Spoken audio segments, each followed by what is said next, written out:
Welcome to the Skeptic Zone, the podcast from Australia for science and reason.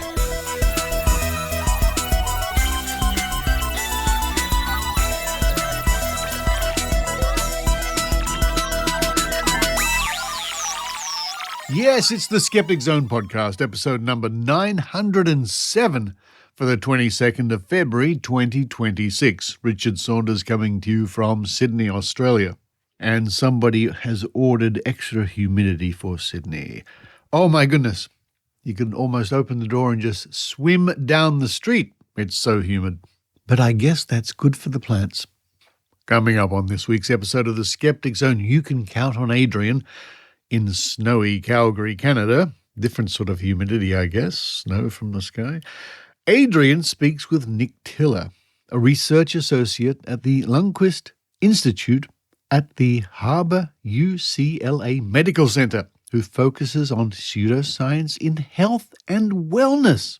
Now, Nick is the author of the book, The Skeptic's Guide to Sports Science.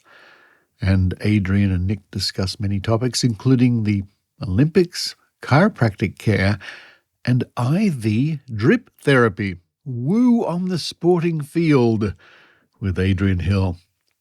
Following that, another in our series looking at Scalar, the claims of Scalar Health, Scalar Energy. And Lara Benham, the Secretary of Australian Skeptics, takes a look at a video which, believe it or not, is real. It's not a send-up, it's not a gag. It claims to explain how flashing lights on TV screens can somehow create a healing field or something, or some or other something. And this is all about Energy Enhancement System.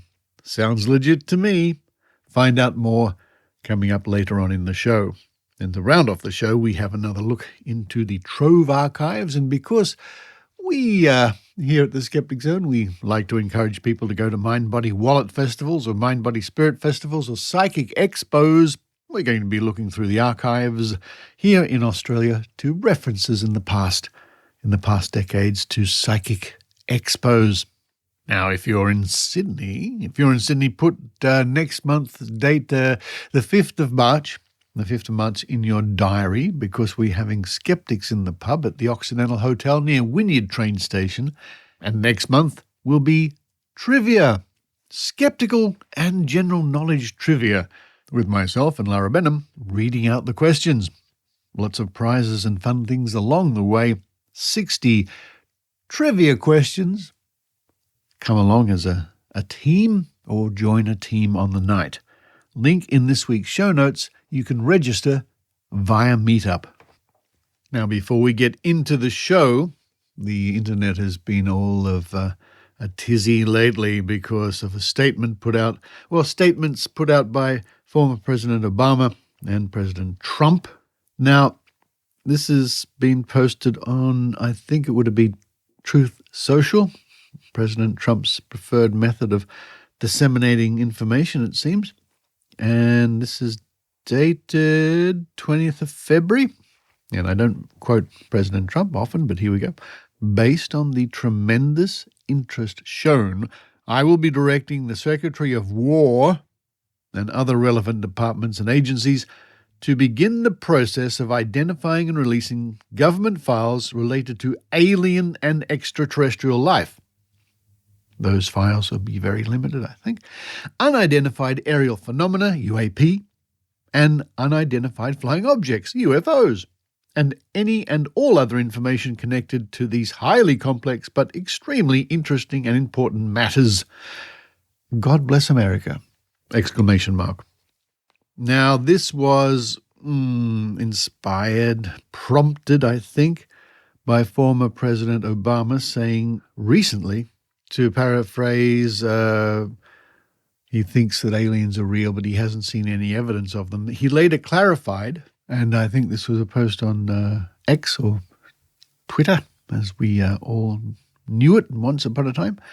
And former president says, I was trying to stick with the spirit of the speed round. And since it's gotten attention, let me clarify. Statistically, the universe is so vast that the odds are good there's life out there.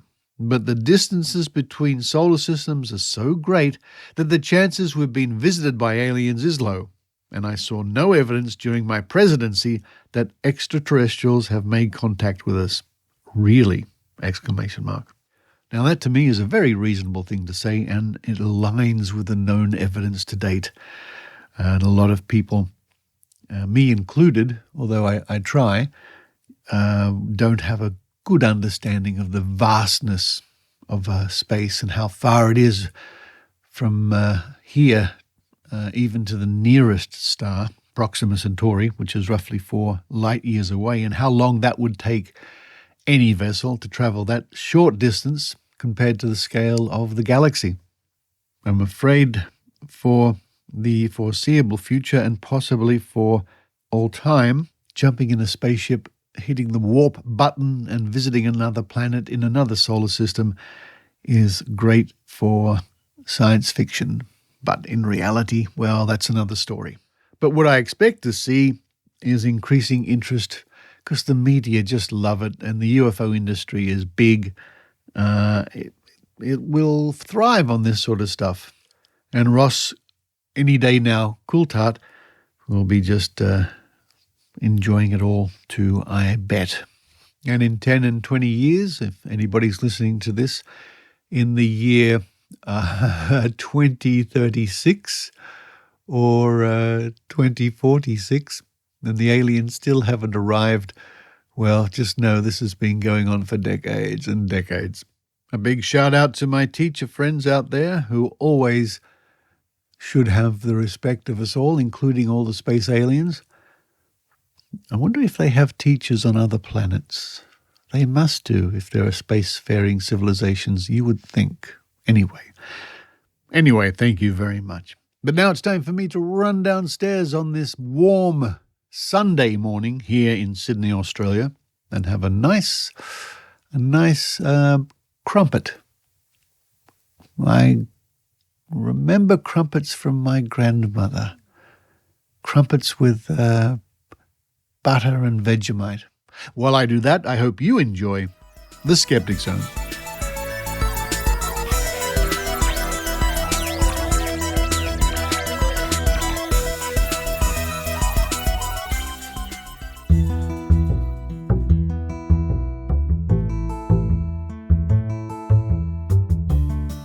You can count on Adrienne with Adrienne Hill. Hello everyone, this is Adrienne Hill, and I have a guest whose work I've been following since 2022 when he gave an excellent talk at PsychCon. And this prompted me to buy his excellent book called The Skeptic's Guide to Sports Medicine. Welcome, Nick Tiller. Oh, it's great to be here. Thank you so much. And Nick, can you just tell us a bit about your background? Yeah, of course. Well, I come from a kinesiology background. In the UK, it's more commonly known as sports science. In the US, it's typically kinesiology. And I did my undergraduate degree in sport and exercise science in a university just outside London, England, where I was born. And my master's was focused on exercise physiology. I knew very early on that I wanted to specialize in physiology because I remember one of my undergraduate lecturers would take us every week. We would talk about aviation physiology and deep sea diving and altitude and intense exercise and hypoxia and so forth. And I just remember thinking how wonderfully complex the human body is and how it can respond to almost every situation that it's put in. I remember a little light bulb moment that it was then that I wanted to specialize in physiology. I was very fortunate to work in high performance sport on the British Olympic program for a couple of years, supporting athletes on the middle distance running program, GB rowing. I worked with the flatwater kayakers, so the sprinters as well. I did a little bit of work with badminton England. So a real range, an eclectic range of sports, and went off to do my PhD after that because I realized that as much as I loved the sport, actually I was more in love with the science. And in elite sport, the science is kind of, might get in trouble for this, but it's watered down a little bit because everything has to be very, very applied. And I wanted to do real, hardcore, really rigorous science. So I went to do my PhD in West London at Brunel University under Dr. Lee Romer, and then had several different academic positions, got into research, And now I sort of have 1 foot in and 1 foot out of academia. I'm still doing applied research at the Lundquist Institute at Harbor-UCLA Medical Center, but I do a lot of public-facing work. That's really where the skepticism stuff comes in, because misinformation is one of the greatest challenges of modern times, and nowhere is misinformation more prominent than in health and wellness, health and fitness, hence my book. Yes. And I guess you're not going to recommend cupping as something that will aid in sports. I'm not.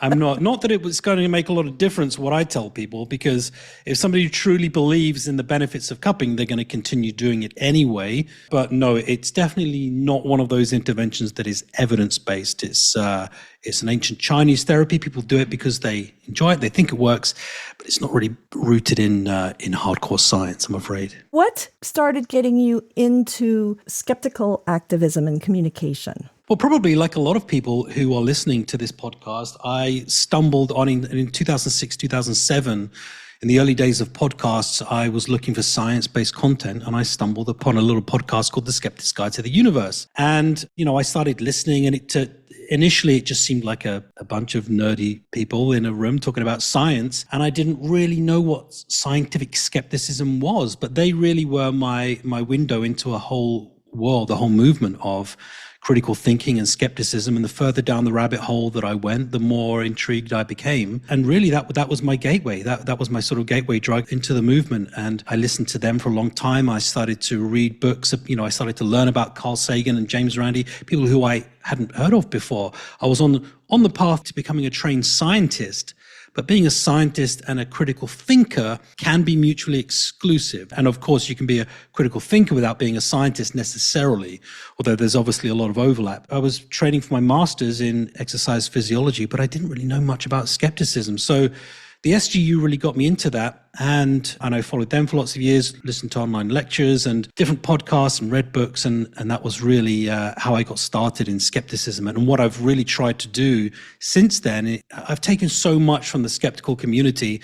And my way of giving something back is to try and bring the worlds of scientific skepticism and the world of health and wellness or health and fitness a little bit closer together, because there's quite a gap between the two. So that's kind of most of my work these days. Yeah, and you are a regular writer for Skeptical Inquirer now, correct? I am, yeah. I've been writing a regular monthly column for them since 2021, end of 2021. So yeah, I've got quite a few in the bank for them, and I see no reason to stop writing for them anytime soon. It's a wonderful outlet. They have such a historical stake in scientific skepticism, have played in such an important role in its mainstream popularity. So it's a real privilege to be writing for Skeptical Inquirer. Oh, I agree. And I remember when you got your cover article. That was so exciting. It was so exciting, yeah. I'd written a feature for them before, and then I wrote an article, trying to remember the title now, it was From Gods to Gurus, how pseudoscience has evolved in Olympic sport, or something like that.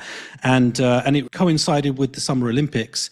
And yeah, had my name on the front cover, and it was actually a picture, going back to what you were saying about cupping, and I think it was Michael Phelps on the front cover, and his back was covered in all of these bruises that had been caused by cupping therapy. And it was just, a reference to how pseudoscience infiltrates every facet of modern society, and elite sport is no different. I'm going to ask you what you have found to be the most astonishing pseudoscientific piffle, which is a bit of a reference to the Bent Spoon Award that's offered in Australia. I can think of a different word than piffle, but yeah, that's fine. We'll go with piffle for now. Yeah, the most astounding pseudoscientific piffle that you have discovered surrounding myths in the health and fitness industry. I mean, there are just so many. Mm-hmm. It's so hard to narrow it down. And that's one of the things that I struggled with in the Skeptic's Guide to Sports Science. And my new book that's coming out in the summer, The Health and Wellness Lie, I had a similar problem because I have lots of chapters that are dedicated to addressing myths in health and wellness. And trying to narrow them down is just a near impossible task, because I get asked a lot of the time from people, I will answer your question, I'm not deflecting, but I get asked a lot of the time from people, so what are some of the things that don't work in health and wellness? I can count on one hand the things that do work in health and wellness. So you kind of have to flip that idea on its head. I suppose something like chiropractic, as an example, it's so mainstream, it's so popular, especially in the US and Canada, a little bit less so in the UK and in different parts of Europe, but in the US and Canada, it's so prominent. And most professional sports teams have their own chiropractor on payroll. I did not know that. Wow. Yeah, for sure. And if they don't have one on payroll, they have one consultant who they will outsource. You know, if a player picks up an injury, they'll outsource it to an independent contractor. And when it comes to the disparity between claims and the evidence in support of those claims, I think the disparity is as huge for chiropractic as it is for anything. It's probably bigger for chiropractic. If you only go off the scientific evidence, it doesn't seem to work for anything. Maybe a little bit of lower back pain. Right. But even then, it's no better than rest or painkillers or physiotherapy or icing or anything else. But it just doesn't seem to work. Even so, it's so monumentally popular. So I think that's the first thing that comes to mind, just the disparity between the claims and the evidence. And the harms that go along with it too. And the harms, of course. It's high risk and very low reward. If there are any benefits, it hinges on imagined benefits, the placebo effect. Right. And people get seriously injured. People die from treatments, from fixing imaginary subluxations. One of the most serious injuries is a tear in one of the arteries that feeds blood to the brain, a vertebral artery dissection, and that can induce stroke. You only need to look online for cases in the media and in the scientific literature for many, many instances where people have died from chiropractic treatment that they just didn't need, that wasn't going to benefit them. Yeah, it's very sad. So that's the first thing that comes to mind. You know, I saw on Amazon the other day, there is a product, it's a pair of earrings. It looks like it's made in Russia, but I'll have to double check. It's a pair of earrings and they are like electromagnet earrings, an electromagnet that shrinks your fat cells. Oh. So literally just by wearing the earrings, and it's got a little diagram of how your fat cells kind of shrivel down and shrivel away. And just by wearing the earrings, it can apparently cure the obesity epidemic. There are thousands of products like that make absolutely ridiculous claims without a shred of evidence. So chiropractic is one of the most popular, but really there are so many to choose from, yeah.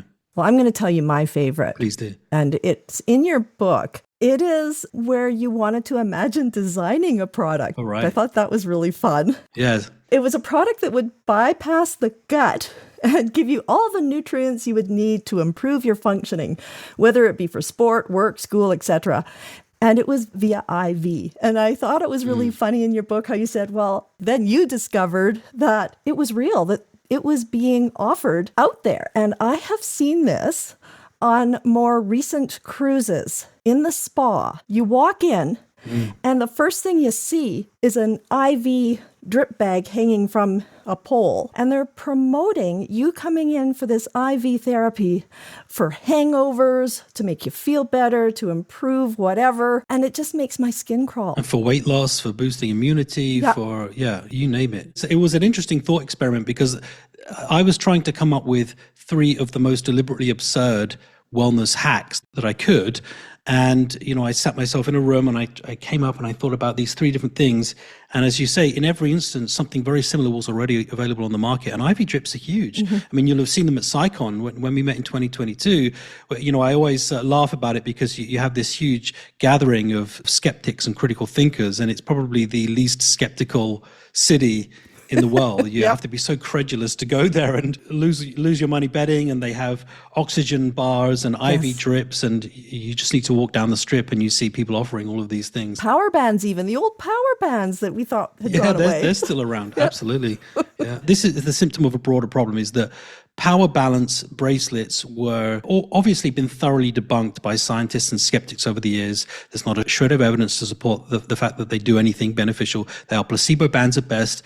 In, I think it was 2011, 2012, 2013, the Australian Consumer Commission actually fined Power Balance for unsupported claims and for false advertising. And the company issued an apology and they had to give all of these different refunds. Again, if you go online, you can still buy these bands and they're still getting 4 or 5-star reviews. Now, how many of those are from bots and how many of them from real people? But real people are still buying these things. They're still falling for the claims. The company are just more shrewd with how they make the claims so they don't get into trouble. Yeah, Richard Saunders was a big part of that change in policy. I remember watching his videos debunking it. To think that you can go back 15 years and see these very articulate, very erudite videos very clearly debunking these things, and they're still around today is just insane. It's like whack-a-mole. You did briefly mention that you have a book coming out. Can you give us a little more information about that? Yeah, so it's called The Health and Wellness Lie, exposing the hypes, hacks, and hidden agendas of the well-being machine. There will be a separate UK and Commonwealth and US and Canada publications, so the title might change very slightly. It's essentially definitive expose of $1 trillion con. The health and wellness industry, it's a con. It's not your friend. It's not the place to get sound advice on losing weight or getting fit or curing chronic pain. A large majority of the wellness merchants, the vendors who operate in this space, have a disturbing contempt for the truth. It's packed to the brim with liars and bullshitters who care more about profits than about people. And really, this book is to fight back for everyone who's ever been duped by a wellness claim, who's ever been sold a promise that didn't deliver, who's ever been caught in the endless cycle of effort and failure, weight loss, weight gain. And it's really just, as I said, it's an expose of this $1 trillion con. I've been writing it for about 18 months. I'm very, very proud of it. I've gone through every single line with a fine-tooth comb to make sure it's saying exactly what I want it to say. I call out a lot of the wellness bullshitters that are very prominent on social media. I'm very excited, can't wait for it to be published. And yeah, so keep an eye out for that around summertime, June, July. Perfect. And I have one last question, and this is a really important one. When Susan Gerbic found out I was interviewing you, she wanted to know, are you a dog or a cat person? I'm a dog person. Look, I do like both. And if you'd have asked me 5-6 years ago, I'd have said dogs, hands down. But I've since met a number of cats who have really won me over. They're so indifferent sometimes, and you have to work so hard to, get them to care about you. That's a very diplomatic answer. Susan's a cat person and I'm a dog person, so you've pleased us both. Yeah, I think they're both great. But if I had to pick one, which I do now, I'm going to pick dog. Well, thanks so much, Nick. It's been a pleasure talking with you. My pleasure. I'm so glad you joined me. And can you tell people how they can find your work? Yeah, absolutely. Well, the best point of entry is my website, nbtiller.com. And that has links to all of my work. It's almost exclusively free. You can access all of my Skeptical Inquirer columns free online. All of my scientific articles you can access for free. They're not really supposed to be free, but I haven't got in trouble yet. And you can find me on social media, Twitter @nbtiller, Instagram nb.tiller, or just Google me and you'll find you'll find me, yeah, for sure. Or come to PsyCon. You'll be at PsyCon, I'm assuming. Are you speaking? I'll be at PsyCon, yeah, or as I call it, Nerd Camp 2026. Cannot wait. Very, very exciting. 50th anniversary. Yeah, I'm doing a talk with Rena Raphael. Oh, she's great. On the United States of Pseudoscience. Yeah, she's awesome. And yeah, very much looking forward to it. So we'll see you there. And I hope we see lots of listeners there. And I think that's all for today. So until next time, this is Adrienne Hill from Skookum Studios in Calgary, Canada. And that's a wrap. That was great. Was that okay? Yeah, that was awesome.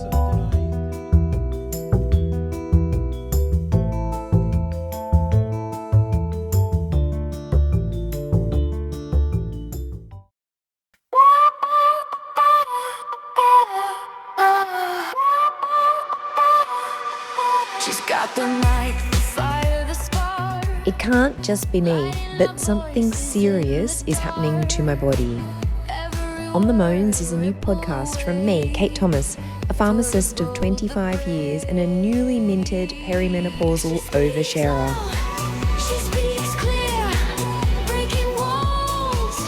I pull back the curtains on perimenopause, hormones, rage-quitting jobs, disappearing libido, bone health, and the quiet suffering so many women carry alone.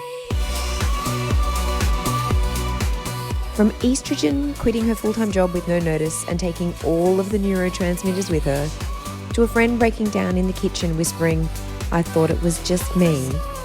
On the Moans is honest, evidence-based, funny, messy, and deeply human. And it's not just for women. Loads of men are wondering why their partner has gone from being reasonably well put together to now crying because she can't remember why she entered a room. We are not broken. It's not our fault. And we're definitely not alone in this. Join me for On the Moans, available now on Apple Podcasts and Spotify, or via the link on the Skeptic Zone homepage.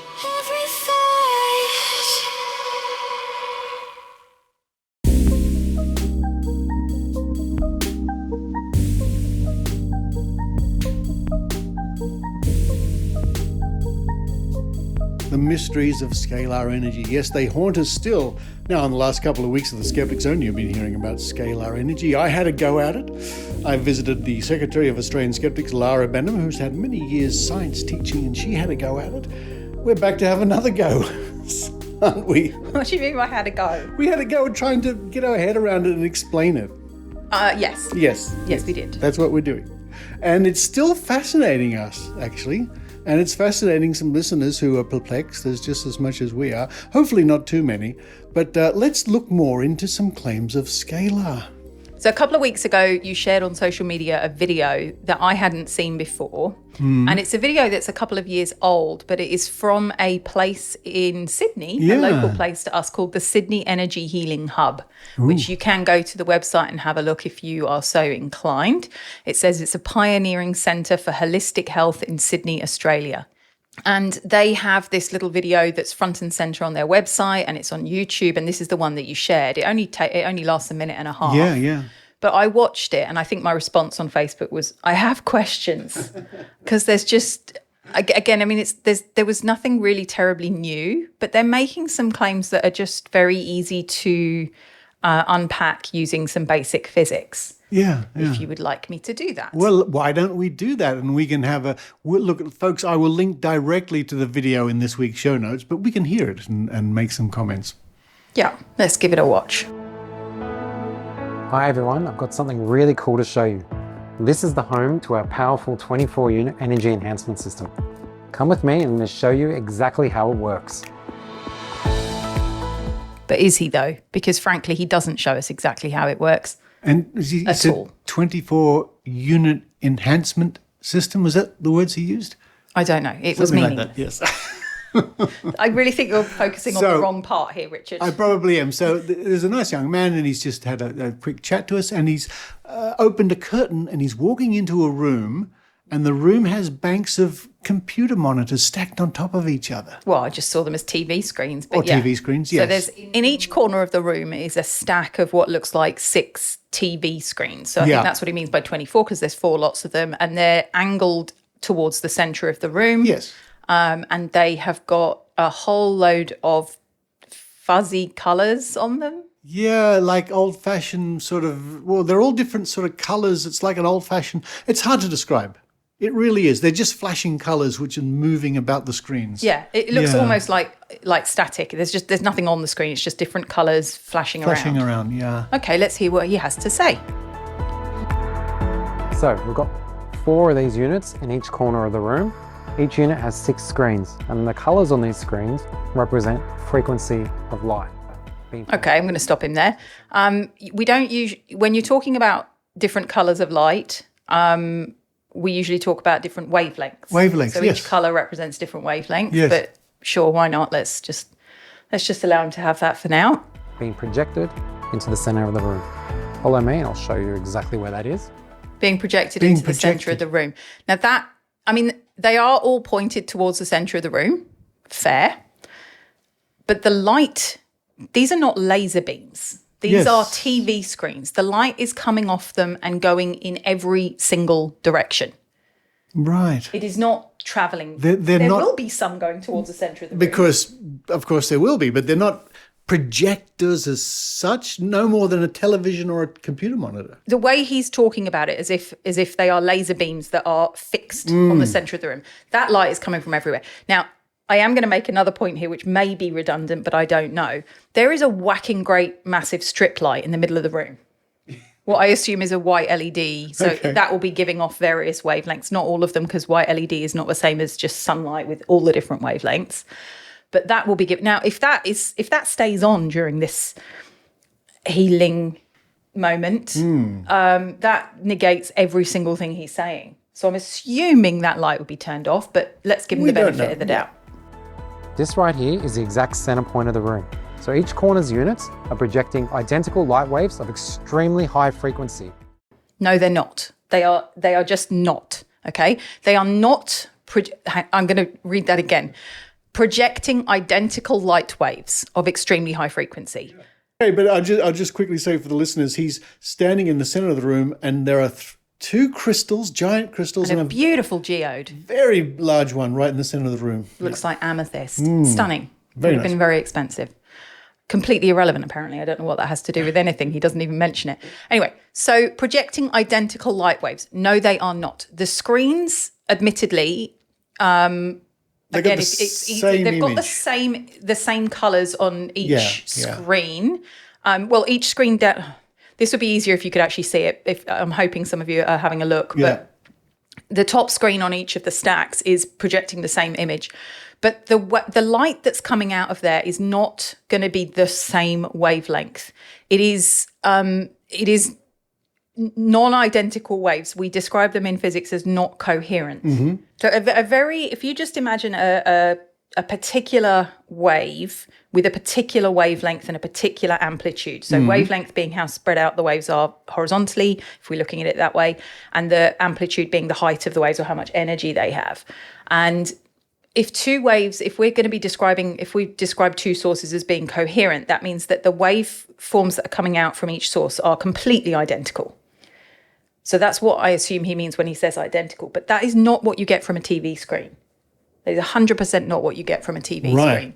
And that is important to the next bit because... And what did he say earlier? He said that the light being projected is what, high frequency or extremely high frequency. Extremely high frequency. Which is a relative term. Yeah. I mean... But they're just different colours. There's pink, there's green, there's blue I can see, and orange. And It's visible light. yeah. Yes, All right. yes. So we're still talking about the electromagnetic spectrum here. The electromagnetic spectrum is a series of waves that have different wavelengths and therefore different frequencies. If we're talking about it's still visible light because we can see it. Yeah. The highest frequency visible light, just off the top of my head, is roughly a wavelength of 400 nanometers.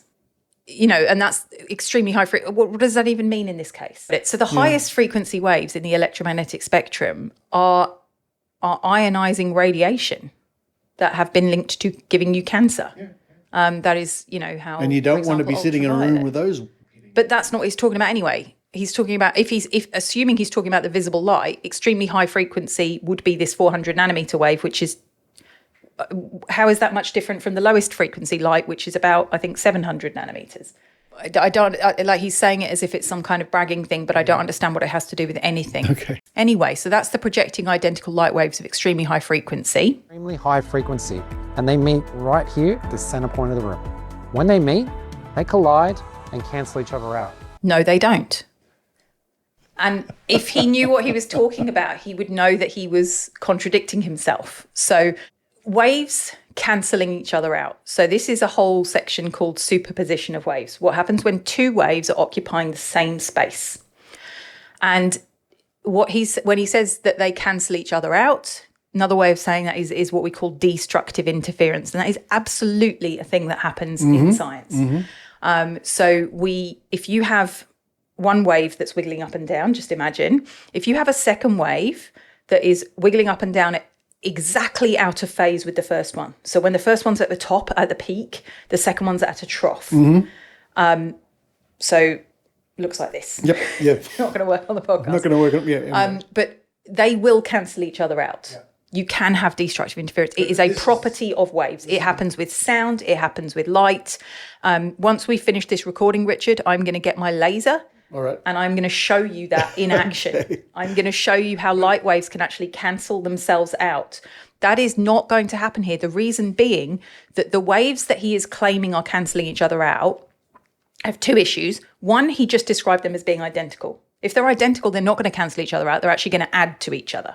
They're going to have constructive interference. They're not going to do that, though, because, as I said earlier, they are not coherent waves. They're just a messy, random light wave, which, they're going to do something when they meet, but they are not going to cancel each other out because they're not perfect waves. Yeah. And if what he's saying was true, that they are identical waves, then they certainly wouldn't cancel each other out. They would have to be identical waveforms exactly out of phase with each other in order to cancel each other out. So I have a lot of issues with that bit. Right.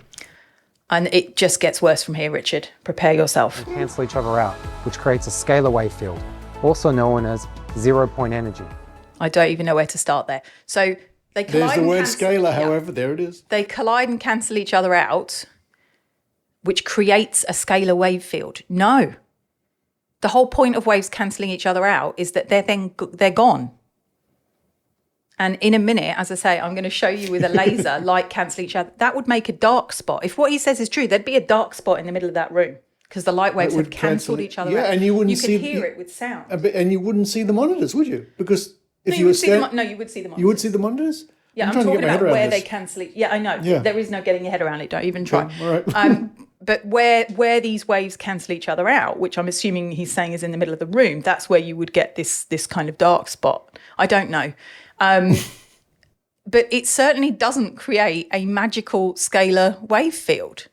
My notes on this section, I've literally just written the word magic. Probably appropriate. That's the first point where he's just made something up. There's no suggestion that waves cancelling each other out would create this scalar energy. As we've established last time, there is no such thing as scalar energy in physics anyway, and certainly isn't a scalar wave field. And then he takes it one step further, because we're in this already, why not, let's just go for it, also known as 0-point energy. Mm-hmm. And again, okay, so scalar point energy is a thing in physics, and your red flags are going to go off here because it is a concept in quantum physics. So in quantum mechanics, the smallest possible amount of energy that an atom or molecule or system can have, even at absolute zero, because they can never be perfectly still. It is a genuine thing in physics. It is not anything about what he seems to think that it is. It's not something that's accessible or you would be able to use in any way, shape or form. And it certainly doesn't all of a sudden appear as a scalar wave field in the middle of a room when you fire light waves at each other. It's just making stuff up at this point. Well, I would probably say he's repeating what he's been told to say. Oh, yeah. Somebody's made stuff up at this point. Yeah, I'm not blaming this guy at all. Yeah. Point energy. Now, think of it like infinity loops. This is the center point. Energy is constantly being generated from here, like this. And these energy waves... No, it isn't. You just said that the energy got cancelled itself out. You can't have energy constantly being generated from a point where energy is actually being cancelled out. That's, again, he's just talking about magic. And he's waving his hands around like he's swimming.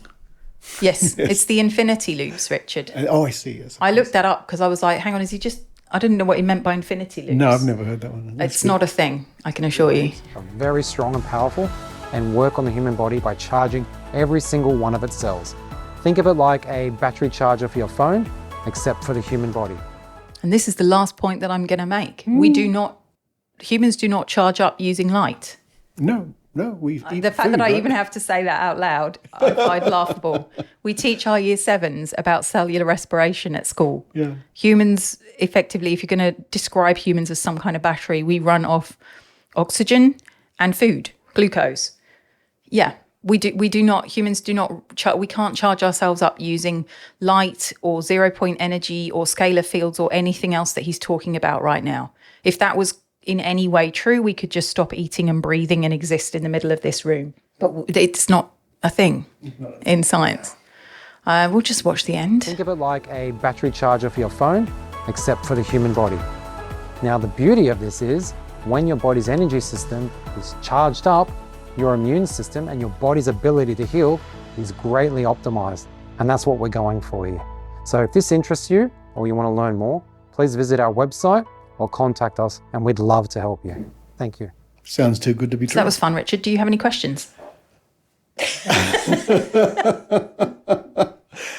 Look, I would just say this. I think you gave a good explanation, but please, listeners, the link is in the show notes at skepticzone.tv. You must see this video. It's what did you say? You thought it was like a comedy sketch?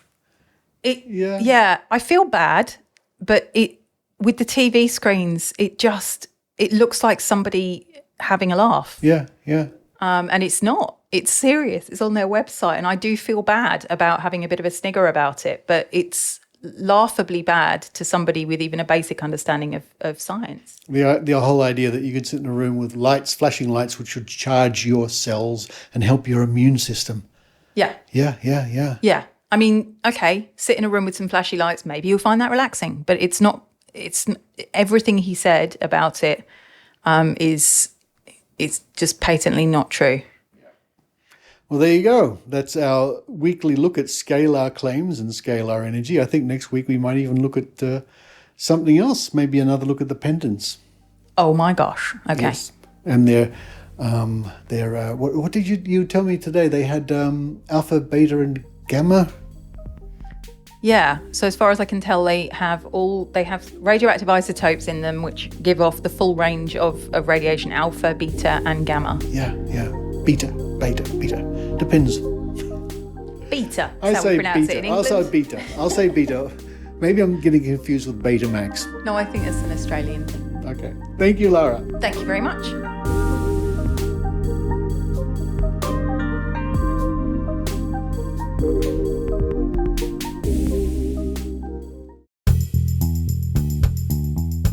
Hallo aan alle Nederlandse luisteraars. Op dit moment bent u aan het luisteren naar de Skeptic Zone voor wetenschap en kritisch nadenken. Voor meer informatie ga naar www.skepticzone.tv.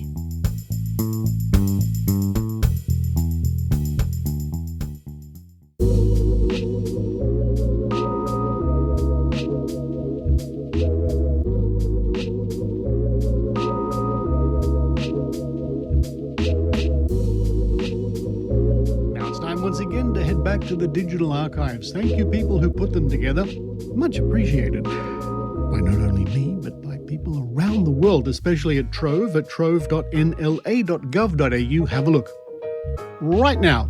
Well, no, after you've heard the Skeptic Zone, have a look at trove.nla.gov.au. Type in your search criteria because, well, as I've discovered, you never know what you're going to find. And I certainly am pleasantly surprised when I go to TROVE and find all sorts of interesting things. Now, people who know me know, of course, that I do like, is that the right word? I do go to, I like it, going to Psychic Expos, Mind Body Wallet, Spirit Fairs, that sort of thing. I think it's necessary if you want to be a good skeptic because you need to know what's out there, what people think. Lara Benham, the Secretary of Australian Skeptics, and I went to one just the other week, which was very poorly attended, but we did pick up some interesting information nevertheless, which may be used in the future. And that's another reason why I collect pamphlets and flyers and information, and I archive them. It's so easy to digitize things these days. A click of the camera, into the archives they go, ready to be referenced, maybe in the centuries to come. Who knows? But because I like going to these things, I thought I would look in the archives this week. I would look up Psychic Expos.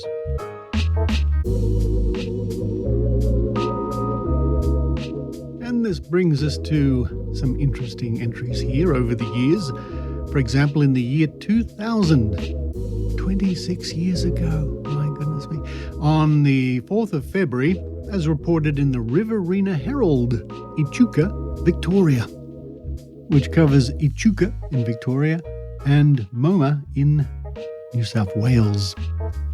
And if I'm reading this correctly here, the paper is now out of print. It looked like it stopped being produced in 2002. However, what do we find on page 5? Psychic Expo. The Echuca Psychic Expo is on at the Port of Echuca Motor Inn until February the 7th. The free admission event features a range of psychic services such as clairvoyants, palmists, and tarot readers, plus exhibits and presentations. The expo will be attended by Gary Wiseman, a leading Australian psychic who has worked in the media as the official astrologer of Gold Coast and Brisbane casinos.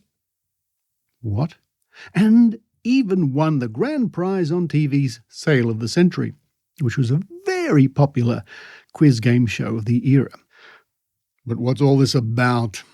Worked in the media as the official astrologer of Gold Coast and Brisbane casinos.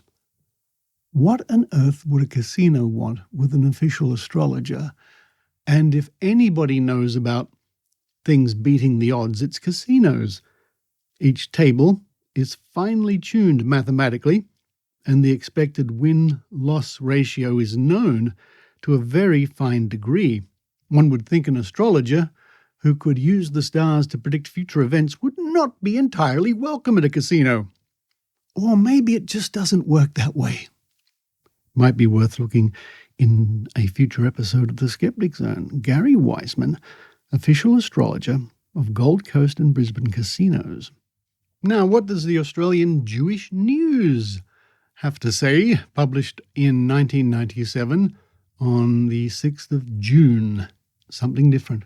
Psycho Expo at Willie. Founders of Universal Insights, Tanya Levy and Andrea Gus, will run New Age and Psychic Expos around Melbourne starting this month in Williamstown. Quote, "We aim to make the expo a place of self-discovery and enlightenment, a place for people to talk about alternative and New Age issues." I think that should read "and." And quote, they said, "The first New Age and Psychic Expo will be at the Williamstown Town Hall, Ferguson Street, on June 14 from 10 a.m. to 5 p.m. Expo stalls will include crystals, aura photos, New Age books, psychics, tarot readers, Reiki, alternative and traditional massage, numerologists, iridologists, reflexologists, astrologists, and alternative healing methods." I think we should make a song out of that. All those words. It reminds me of that American comedian who just died, I think, last year at the age of 99 or something. Of course, Tom Lehrer. And you might remember the famous Element song.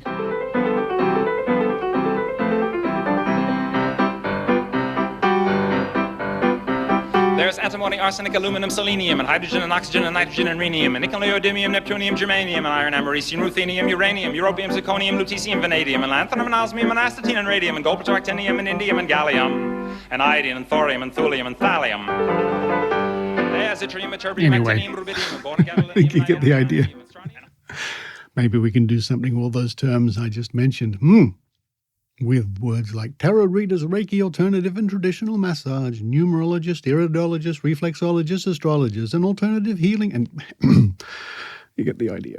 Free talks will be held on topics such as Australian bushflower essence, dreams, numerology, and accredited spiritual practices. For more information, contact Tanya on, and there's a phone number there, which is probably very long since been out of use. But what's next on our list here?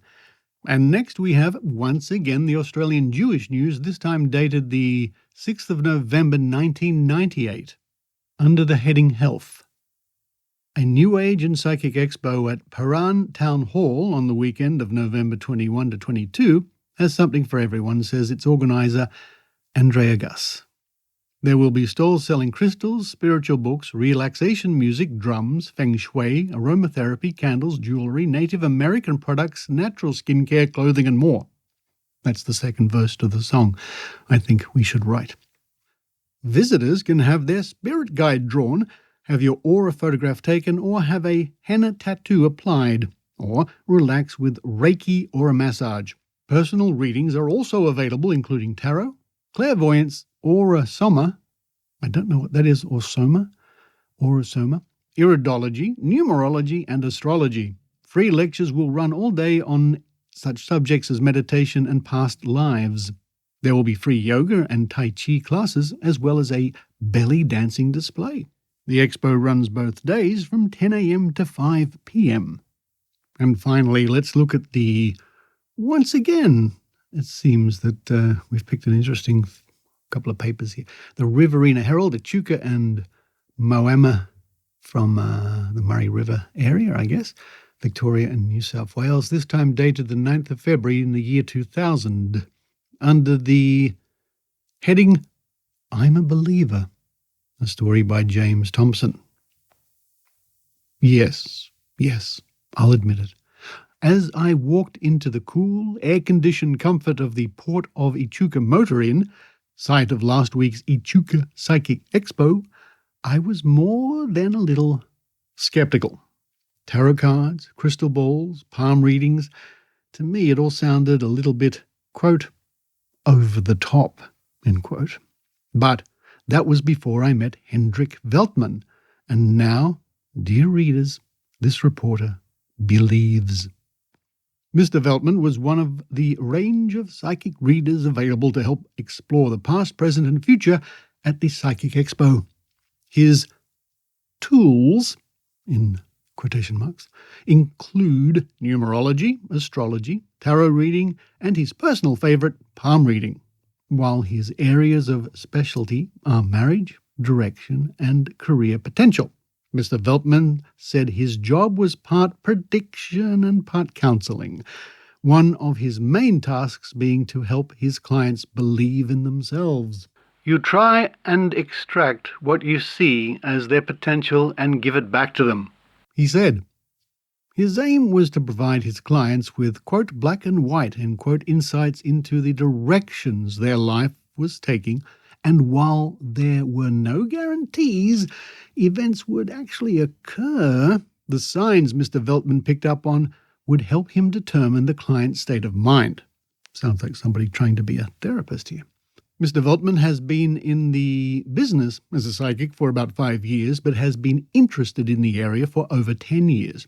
He first realized he had a talent in psychic reading when he noticed a synchronicity between feelings he was getting and actual events. Confirmation bias, anyone? He believes everyone has some sort of psychic ability, but only some can expose their true potential. And what about the skeptics? Is the expo for them too? He believes skepticism is healthy and encourages all those non-believers to come down and judge for themselves. Of course, they all say that until push comes to shove, then suddenly the skeptics are evil and closed-minded. You've heard it all. You don't judge the pudding without tasting it, says Mr. Veltman. Well, I'm pleased to say that skeptics now for 60-plus years have been tasting that pudding. And what, I hear you asking, does the future hold for this young reporter? Just the usual. Fame, success, love, money. Oh yes, I believe. And at the bottom here it says, James Thompson was at the RIV, R-I-V, on work experience from his journalism course at RMIT, at the Riverine Herald, I guess. I wonder what the present day holds for James Thompson. We might look him up. We have a James Thompson listed here working at the Australian Financial Review. Another one here. James Thompson is a senior business journalist in Australia, best known as a columnist for the Australian Financial Review. May well be the same fellow. It may well be.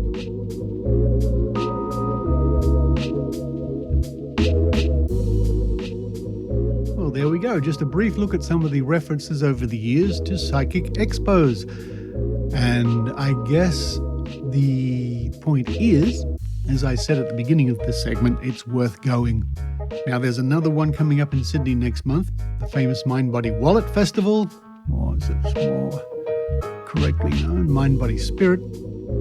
So I wonder if you've been to a New Age fair. There is probably one not far from where you are right now, somewhere almost as staggering as what you'll find when you go to Trove at trove.nla.gov.au, because when you go there, you never know what you will find.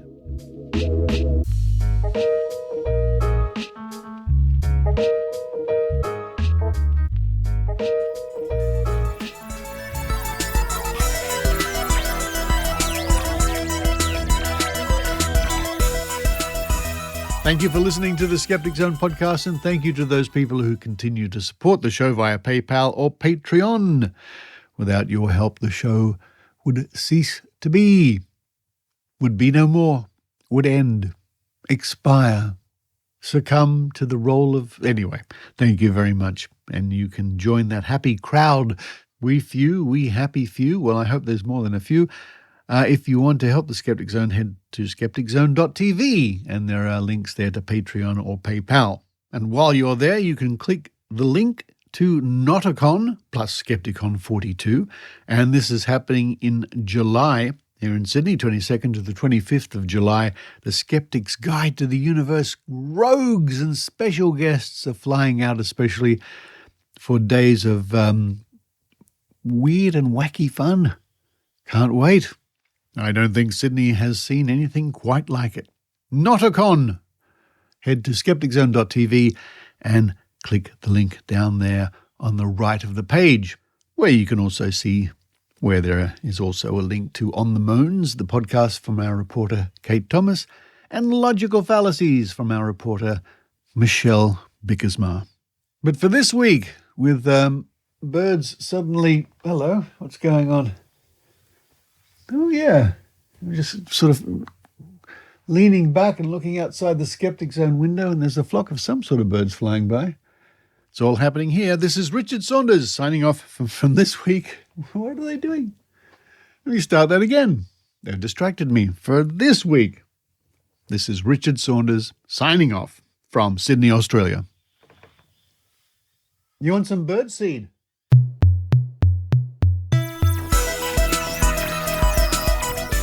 You've been listening to the Skeptic Zone podcast. Please visit our website at www.skepticzone.tv for episodes and show notes with links going back to 2008. You can follow the Skeptic Zone on Facebook, X, TikTok and YouTube by clicking the links at our homepage, together with links to support the show financially via Patreon or PayPal. The Skeptic Zone is an independent production. The views and opinions expressed by our guests are not necessarily those of the Skeptic Zone podcast or any other skeptical organisation.